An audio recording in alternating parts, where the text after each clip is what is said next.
আমি নিজে আত্মহত্যা করতে চাইছিলাম ভাই, আত্মহত্যা করে নাই ফ্যামিলির দিকে তাকায় ভাই। আমার জায়গায় অন্য কেউ হইলে ভাই আত্মহত্যা করবো। তো ভাই আপনাদের উদ্দেশ্যে একটা কথাই, আপনারা এই ভিডিওটা সরকারের কাছে পৌঁছাইবেন, যাতে এই কথাগুলো সরকার বুঝে যে একটা প্রবাসীর কতটা কষ্ট নিয়ে আইয়ে।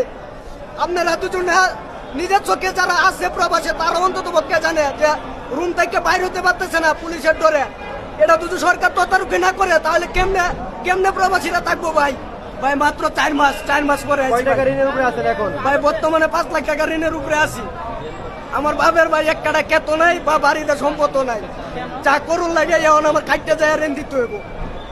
ঋণ আমি কষ্ট করে দিলাম, এটা কোনো কথা না। কত হইল গে আমার মতো আরো অনেক অনেক বাপের ছেলে আছে, ভাই আছে, বন্ধু বান্ধব আছে, আত্মীয় স্বজন, এরাও এইভাবেই আইব। যে আজকে 400 লোক আছে আমার সাথে, হয়তো তারাও এরকম কষ্টে আইছে ভাই। এমামা কোম্পানির লোক আজ পর্যন্ত আমি শুনি নাই যে বলদিয়ার লোক দোষে, কিন্তু ইদারিং বলদিয়ার লোক এই 2 মাসে প্রায় মনে করেন যে আমার ক্যাম্পেতে 800 লোক দোষে, আমার ক্যাম্পেতে 800 লোক দোষে। এই রমজানের 22 রোজার মধ্যে আমি ধরা খাইছি। এই রমজান মাসে মনে করেন যে 800 লোক দোষে ভাই।